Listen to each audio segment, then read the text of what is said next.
Count money, man. Stack riches. Try and told him I'm a beast, bud. What's up, gang? Welcome back to another episode of the GRINDcast. Get ready. It's a new day. I should have brought some balls out here that I could juggle. For those of you watching, I don't got a ton of skills, but one of the little small talents is I know how to, I can juggle. Not like 8 things like people in the circus, but I can juggle three balls. Should have started juggling. We're going to talk about juggling life. I've had a lot of questions pour in on the GRINDcast about, how do you handle all the responsibilities in life? And I think, and I'm okay with being contented in this, but I'm not a fan of work-life balance. I don't think it truly exists.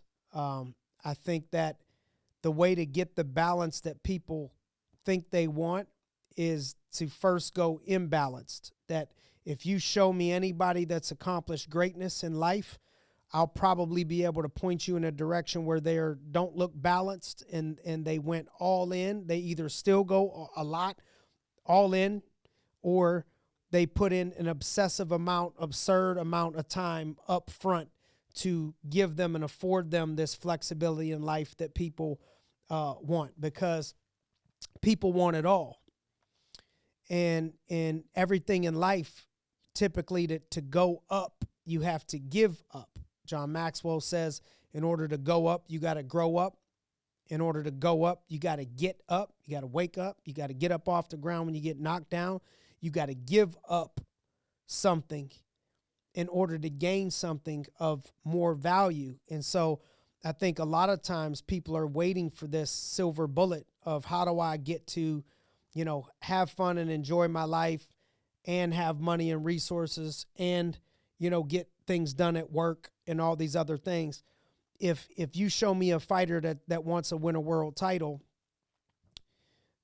they can't be worried about balance. They're going to have to be obsessed with training, recovering 2, 3, 4 times a day, and traveling around the world to get the best training partners, moving if they have to, sacrificing money in the beginning, all these other things for years and years and years and years and years.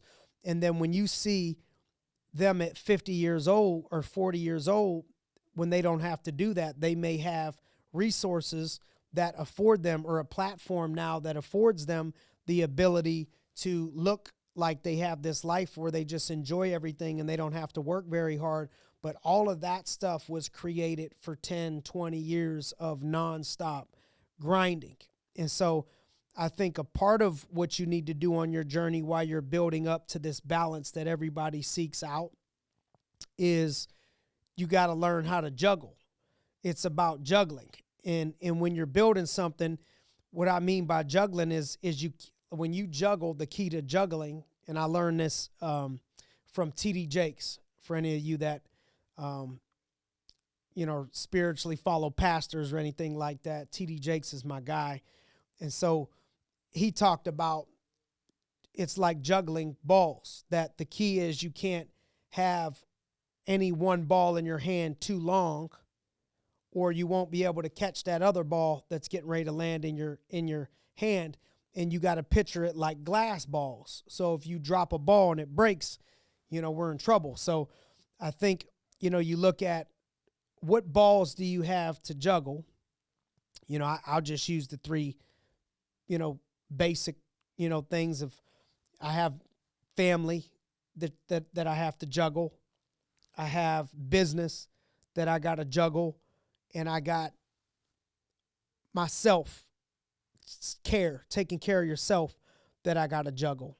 And so you could think of what are your 3 main balls, and the key is not to hold any one ball too long to where that other ball drops on the ground and just completely, crashes. And so the way that I would suggest doing this, and, I don't want to be braggadocious in any way or act like I have all the answers.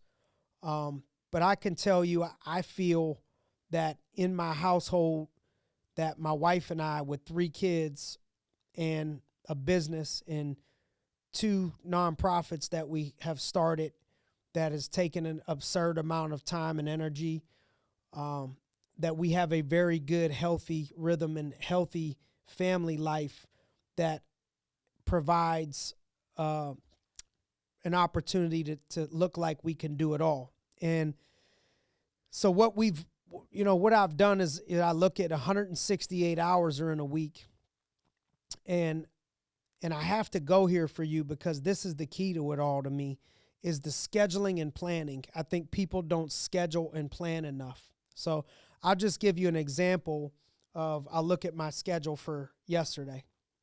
So yesterday, I was training at 5:45 in the morning. I started training jiu-jitsu, and that went until 7. And then I went and hit the sauna. Obviously, you got to shower, get dressed, all that stuff.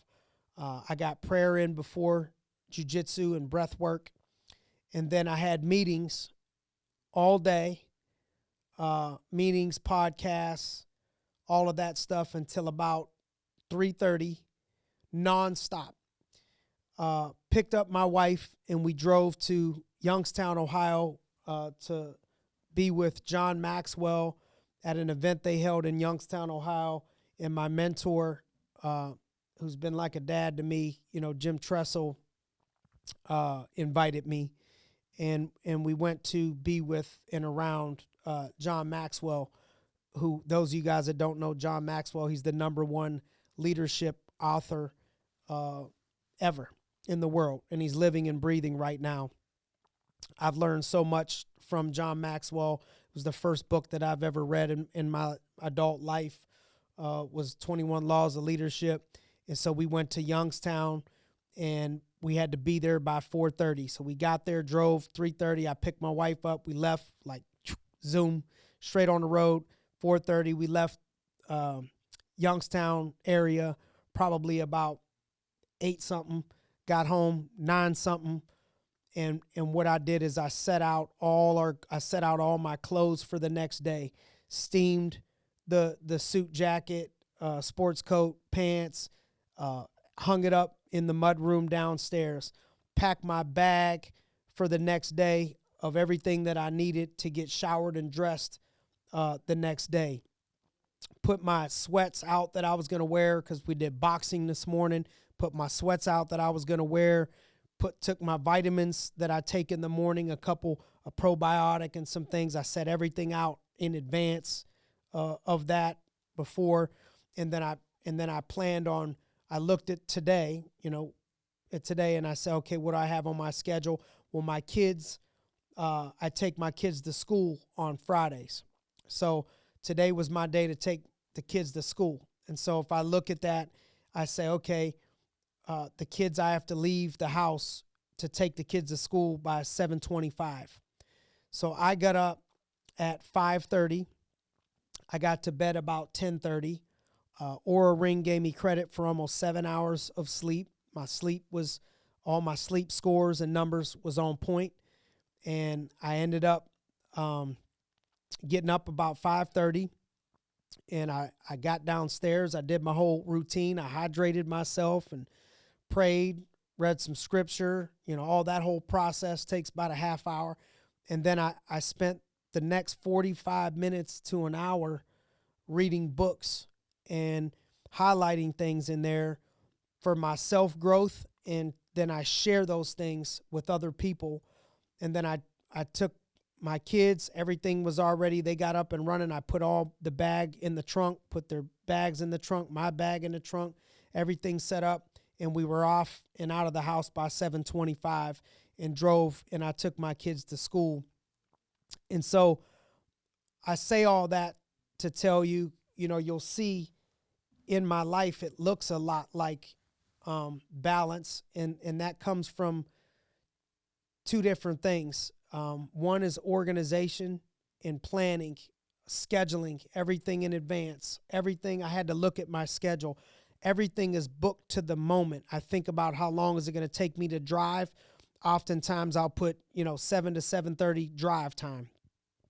Think about how long it takes you to dress and shower. You put all these things in your schedule. And then what that does is it helps you to not think. You react throughout the whole day. You're just looking at what the schedule says to do. We've already thought about this because you can't have intentions. Everybody has good intentions. It's about what you do. And so I intentionally put time in there where I look at my week and I say, okay, where's the time with the kids? Where are you going to put that at? What hours are you spending with them this week? Like if I look at tomorrow morning, after I do some calls, so I'm going to be on work calls from 8 to 9, and then 9 o'clock in my schedule, it says to take Enzo, my youngest son, who's 2.5, to get coffee. Obviously, he doesn't drink coffee, but we're going to be there for an hour and a half is in my schedule. There's a play area that he can play in, and I'll drink some coffee, and I'm going to hang with him and play toys and just get some one-on-one time with him because I don't always get one-on-one time with him. But what I want you to get from that is it's scheduled. And I think if you were to go through my work week, you would see me working, anywhere from 40 to 60 hours a week right now. And sometimes I travel.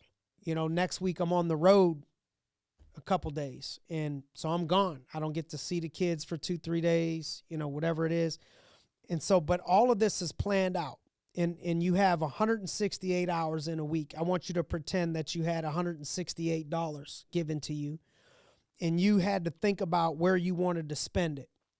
How much did you want to invest for later, right? Because if you get money and you want to make more money later, you invest that money. And so how much of that money do you want to invest? How much of that money do you need to spend on food?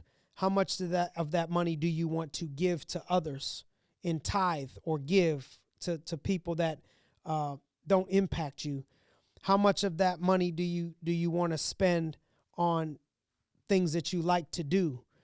And basically, if you look at time as money, that's the best example that I can give you. So if I have 168 hours, I look at, well, how much of that do I want to give to others? How much can I afford to give to others? How much of that time do I want to invest into our future? Because the more money you give now, the more money you get down the road. The more time that you give now, the more time that you get down the road. And so how much of that time do I want to invest into the future? What that means is working a little bit extra harder than I probably have to, so the future looks brighter. What is the standard, minimum that I have to work? How many hours do I want to spend on sleep? How many hours do I want to spend on exercise, fitness, mentally, physically, spiritually, growing myself? So you could look at that as personal development. And you plan all of these hours out. And I think if you planned all the hours out, you would be shocked at how many hours that you have. I think people get so afraid of 60 hours a week of work.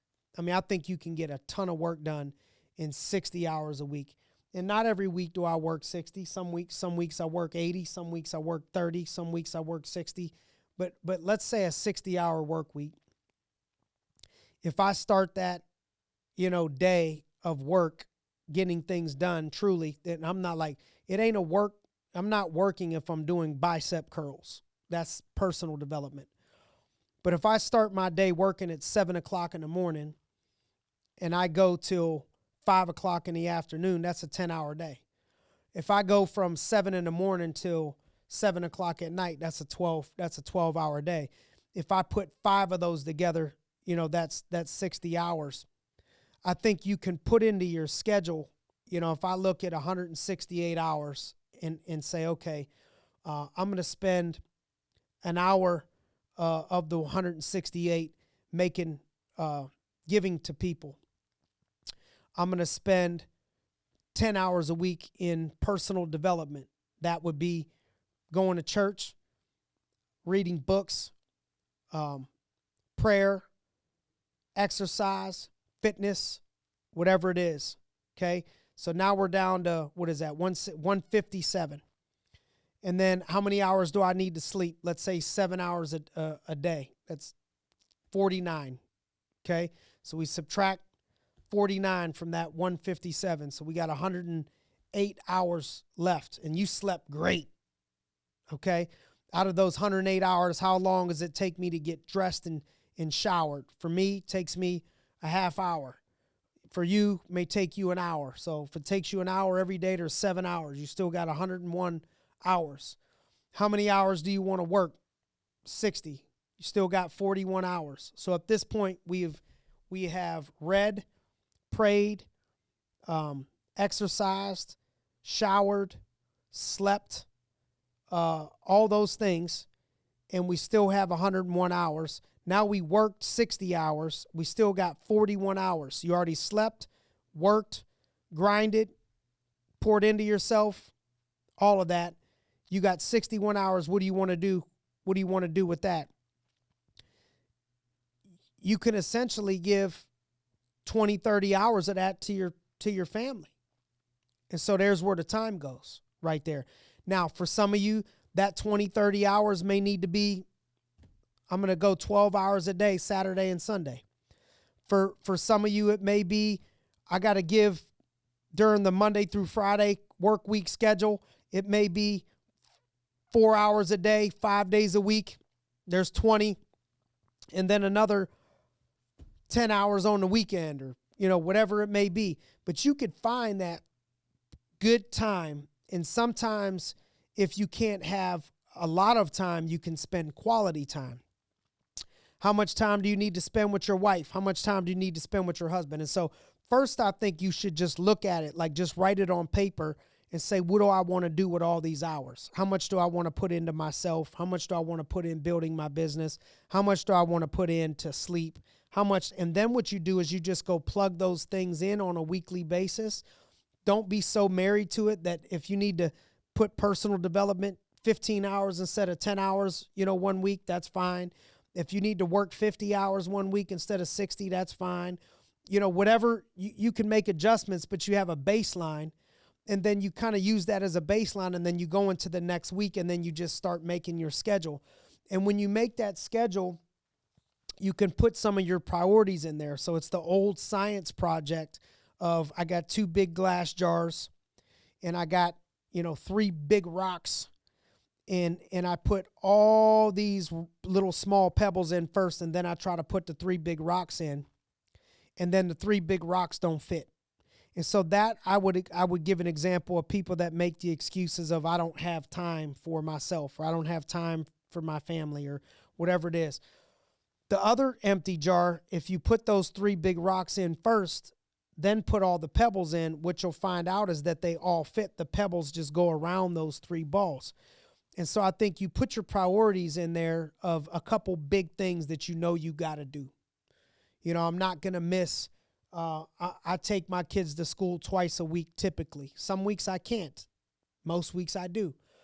I'm not taking them every single day. I'd like to, but I'm not judging nobody that does less or somebody that does more or whatever it is. For me and my schedule, it don't work. I got to grind. I got to put the work in. We got a team. Part of that team is my wife is an MVP in some areas and a CEO in some areas. And she got to take she's the captain, of that ship, and got to carry the load and get more carries of the ball sometimes. And so I'll take them once or twice a week. I'll pick them up twice a week. I'll have a certain amount of hours. I don't help them with their homework every single night, but I do help them with homework probably 1 or 2 times a week. And I make it to most games. I try not to ever miss games, but sometimes I got to miss some games. And because I worked so hard in the beginning and invested so much in the beginning, it has afforded me the ability to do some things today that I wanted to do. I can help coach in some things because I put the work in, over the last 18 years. In the beginning 10 years, I went all in and before I had any kids and put all the time in. I didn't count, how many hours? I didn't count the hours. Didn't matter to me. And whatever it took to get the job done whatever somebody else was working, I probably was working a little bit harder. Those things got me the down the road life that people look at and say, "Oh, I wish I had that." Well, you got to invest. And they say the best time to plant a tree was 20 years ago, and the next best time to plant a tree is today. And so if you didn't put the work in, don't beat yourself up for 20 years ago or 10 years ago or 5 years ago. Just start putting the work in today, because down the road, that's going to pay off for you in your schedule. And so I think living by that schedule. And then let's say you got a super busy day, set alarms that say, all right, you got to stop at 3 o'clock, set an alarm, and that alarm clock will ring and remind you and go off. Okay. If you're young with little obligations, like you don't have you don't have kids, you don't have a wife, you don't have all these other things, there's no excuse that you can't pay the price right now, because you got to pay right now to play later. If you want to play down the road, you have a vision of yachts and vacations and 3-4 different houses or in different places and being able to have all this fun and all that. You have to be able to say no to things that are fun sometimes and say yes to doing more work, because that's the thing 10 years from today that's going to give you the life that you desire. And people will tell you 10 years blows by in a blink of an eye.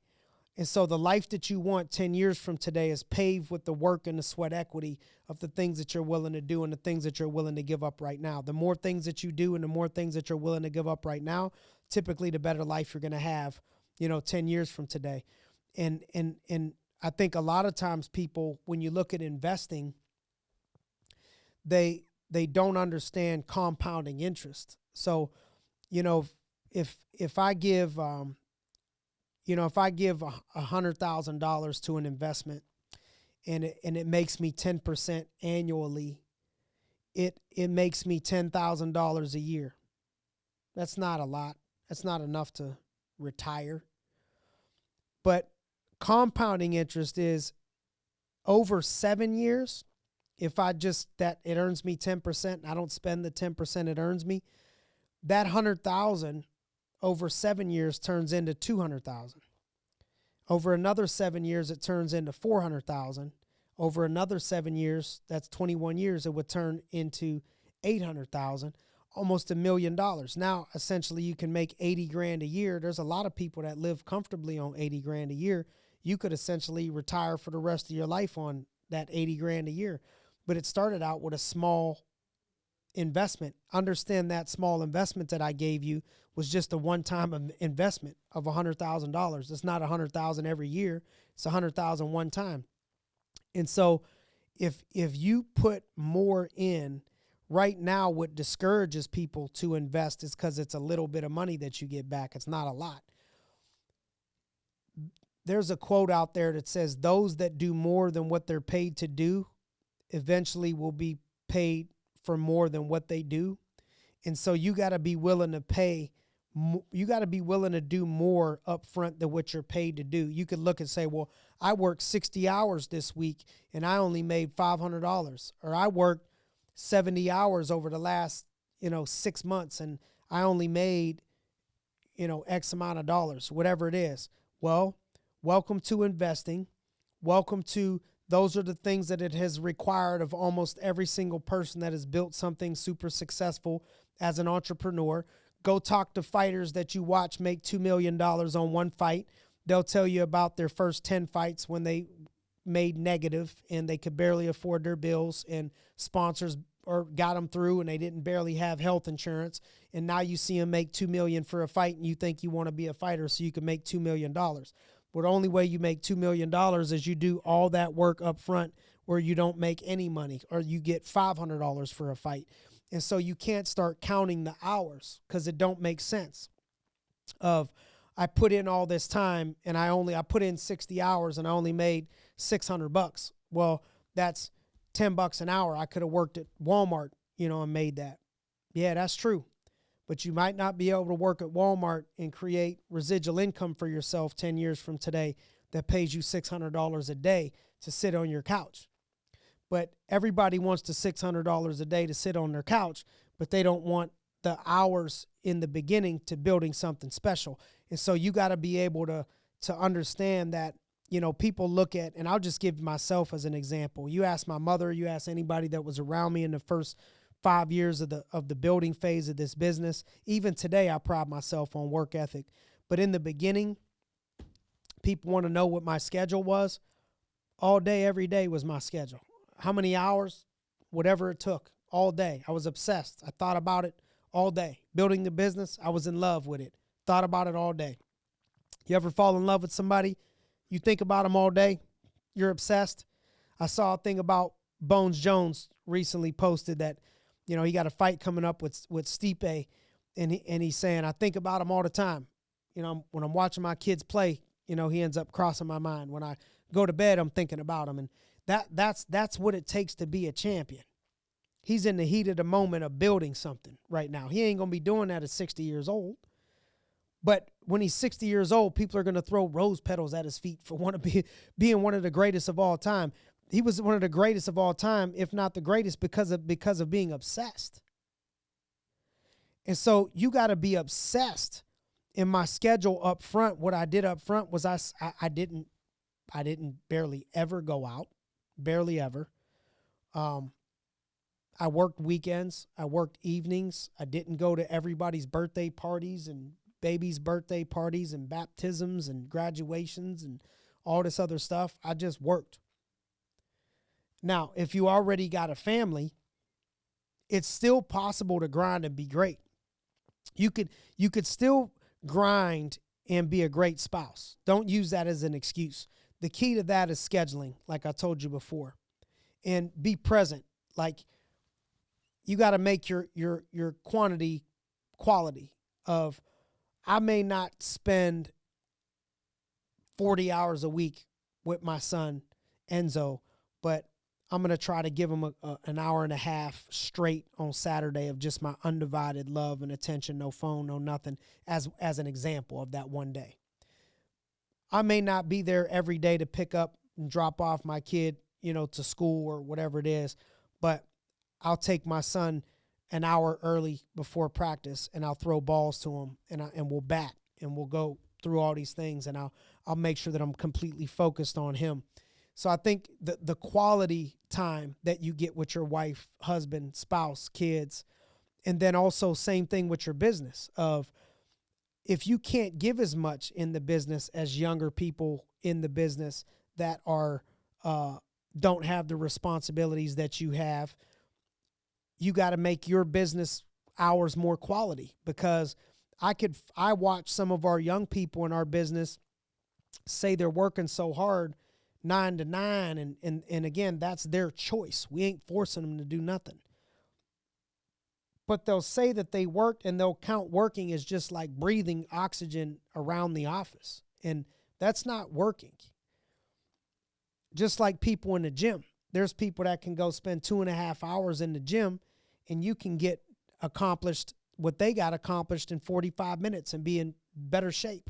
And so when you're working, you got to just stay focused and work, not be texting people on social media, BSing, talking to all your workers and, you know, all this other stuff. Like, get to work, stay focused. When it's family time, be present. Are you engaging with your kids, or are you scrolling on your phone?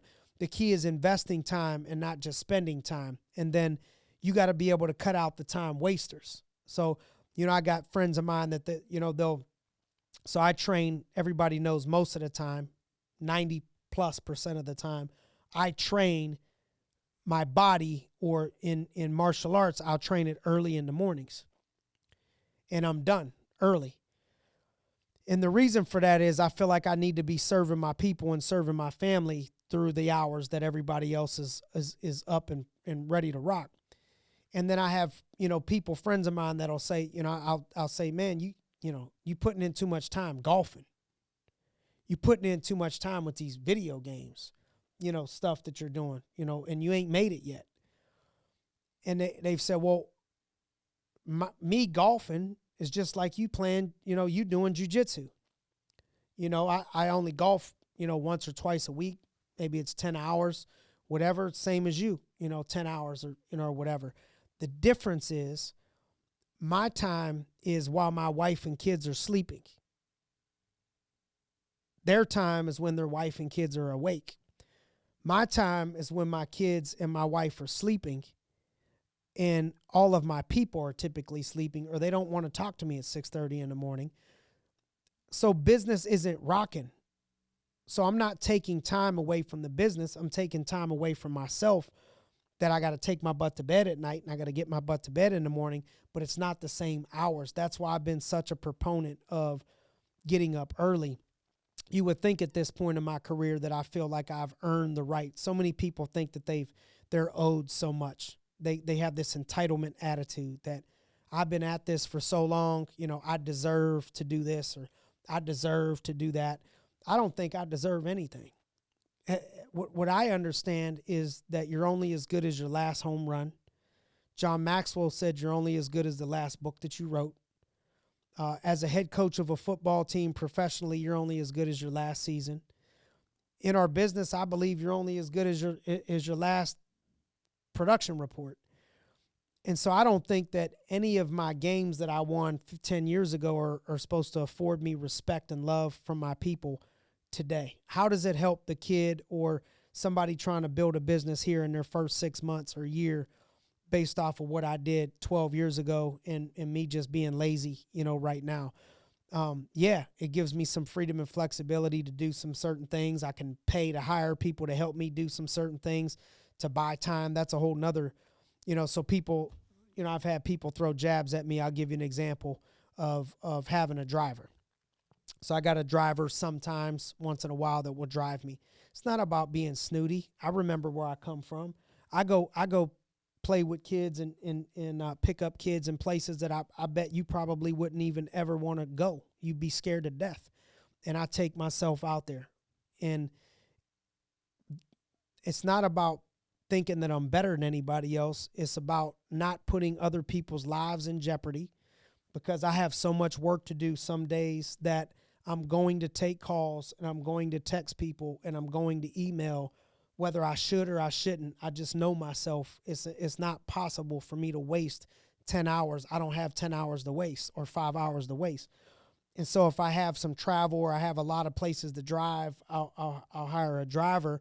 And you look at it and you say, oh man, that's wasteful. Or is it just being snooty or whatever? And you look at, let's say you pay somebody for a day, $400 or $300. I'm looking at, man, I've broke rims that cost me thousands of dollars because I wasn't paying attention. What if I hurt somebody or wreck my car? How much is that going to cost me? What if I lose my cell phone because I'm not paying attention? What is that going to cost me? And then how about if that person bought me 4 hours of me getting work done for a couple $100? That's how you buy time, is you buy time from hiring people to do things that could cause you to make more money with your time, such as I don't cut my grass. It's not because I'm snooty. It's not because I'm a snob. It's not because I'm not a man. It's not because I don't want to do this or that, or I don't build sheds, or I don't build things. And I'm not knocking people that build things. Number one is I can't build stuff. I could learn. I could do anything I put my mind to. For me, in my life, don't mean it's your life. Now, if I saw that, some people, they say, man, that's a stress reliever for me. Great. I would put that under the mind, body, spirit part. That's in the mental part of your mental and personal growth and health. And so, but for me, it doesn't do anything for my mind. And so I look at it, if I'm doing yard work for 3 hours, I could have gave that 3 hours to a new superstar in our business that's in his first 6 months or in her first 6 months. And I could have gave them 3 hours of my time.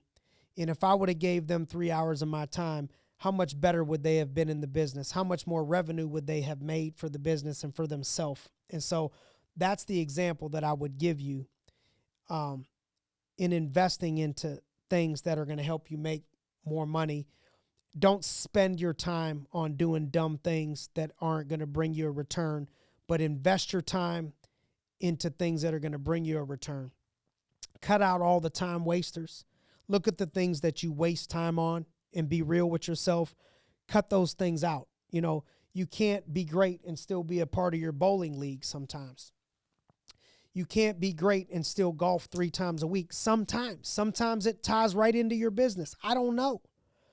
You know, if I'm out there on the golf course and I'm mentoring, I know there's a lot of golf lovers out there, so don't get mad at me, all of y'all. Okay, I ain't hating on you. I'm just saying if I'm spending 10 hours on the golf course, they say you're supposed to get some business done. So if you could get business done, take 2 young people or take people that you're trying to mentor and develop. Take 2 people and build a relationship with them out there and golf your face off, because that makes sense to me. You know, that's how you blend and use your time wisely. I just got to make sure that you're not wasting your time on things that you need to be investing your time into to give you a better life down the road. And I would even schedule downtime, just like athletes schedule recovery. You know, you got to schedule downtime and try to be disciplined with your downtime. Like, other than a state of emergency, you're probably not, most nights, you're not going to be able to get me to answer my phone after 9 o'clock, because that's some downtime. Other than a state of emergency or a planned call, you're probably not going to get me to answer you early in the morning, 8 o'clock or before, because that's my downtime. That's my time to myself. And so schedule your downtime, draw boundaries around your life, and be disciplined with it. And so, you know, my goal was to just help you with, everybody got their 168. You got 168. I got 168. You know, when people say, man, I just can't find the time out there. I ain't never been walking down the street and said, you know what? Hey, Logs, I found 5 hours right there, bro. You want it or you want me to take it? There's an extra 5 hours we just found. Don't work that way. You keep looking for time, you ain't going to find it. You're giving the same amount of hours I am. I'm giving the same amount of hours as Oprah Winfrey. Can you believe that? They gave her and me the same amount of hours. And probably she's where she's at because she used the hours that she was given wisely. And so you look at your 168, we're all humans and given 168. You spend your 168 hours wisely and learn that to get the balance that you're looking for, you probably need to become imbalanced up front and go all in and learn how to juggle some things. And the key is, don't drop any major balls by holding any major ball too long. I'm not saying be obsessed to the point where you lose your family. That's not what I'm saying. I pride myself on family. I pride myself on being a husband. I pride myself on being a father. I pride myself on being a coach that tries to help his people become better fathers and husbands, just like somebody did me, or better wives and daughters, or, you know, whatever it may be. I'm just saying that you can't make excuses and have success at the same time. If you're trying to be great, there's a certain amount of effort that goes into it in the beginning. So get your hands ready to juggle some things. Get your mind ready to juggle some things. Schedule some things. No excuses. Just make adjustments and improvements, and keep grinding. Hopefully this helped some of you. If this helped you, please, would you do me a favor and share it with somebody else that we can help together? And as always, I really appreciate you could have spent this 38, 39 minutes with anybody, and you chose to spend it with me, and I'm grateful for that. So hopefully it touched your heart, made a difference in your life, and thank you for joining us on another episode of the GRINDcast. Get ready, it's a new day.